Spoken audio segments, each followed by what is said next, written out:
So, good morning guys. Medyo na diskaril yung video ko. Ito siya yung ating seafood smashed siya.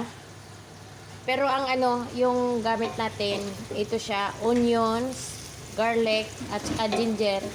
Pinried ko siya sa dito. Sa ghee oil. Sino? Okay. Ghee oil, tapos ayan siya yung yung hipon or shrimp at saka yung squid. Sinama ko na siya ng dyan para lumambot siya ng mabilis. Then mayroon tayong clams, mayroon tayong ito yung crab at saka ito siya. Pero yung spices nito, black pepper, coriander, parehas na tag half tablespoon, and cumin. Nasa sayo na yung salt, mayroon siyang turmeric at saka mixed spice at saka sugar. Ano yun siya, yung color yellow. So nilagay ko yung ating crab.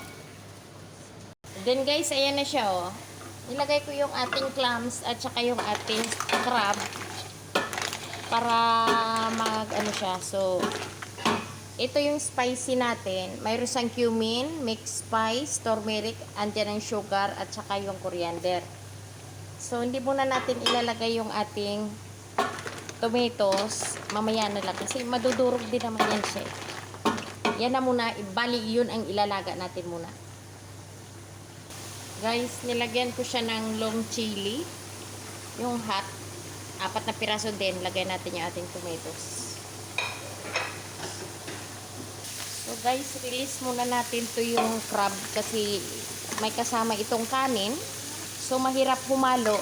Ang gusto nila dito sa rice is ayaw yung putol-putol. So kailangan i-alis natin to. And then ito, kung nakikita ninyo, may kasama din ito. Ito siya, lapu-lapo.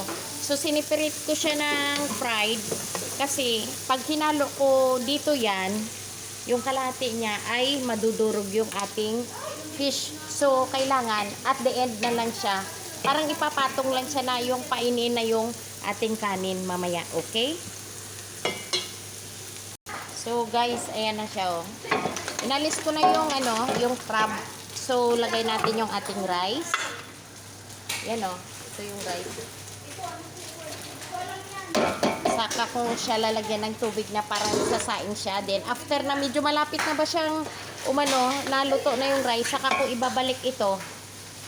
Babalik ko siya at saka pati yung fish na ko siya, fried ko siya with onion, then salt and black pepper lang siya. Okay? So, it's time to put the water. Saka magagarnish tayo dito ng onion leaves. So, ito naman, malapit-lapit na siya.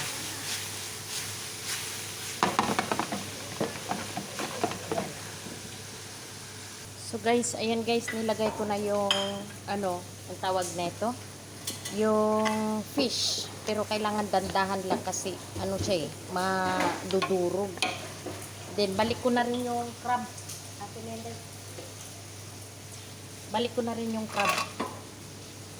Saka takpan na lang yan hanggang sa maluto siya kasi painin na siya. Kasi sayang kung yan. Sayang siya kung madurog yung kanin. Yan. Yan na yan ng complete dish niya. Di baling tumabang siya. Ayos lang. Takpan na natin yan. So, guys. Syempre, ako pa. Ayan na yun ang ating Mabewang na lang tayo. Try ko nga. Kunan ko lang to kasi hindi ko to natikman sige na. Cover and go, go, go, go, go. Yan na yung taga-deliver ko. So, yun na yung ating video for today or ating dish. Marami kaming kasi meron kaming inihaw na hipon, mayroon kaming inihaw na yung parang bangus siya, tapos mayroon kaming inihaw na lapu-lapu, mayroon madami. Pero yun na yung ating video, ha? Hinihingal yung aking mga assistant. So, guys, yun yung ating menu for today. God bless all the OFW around the world.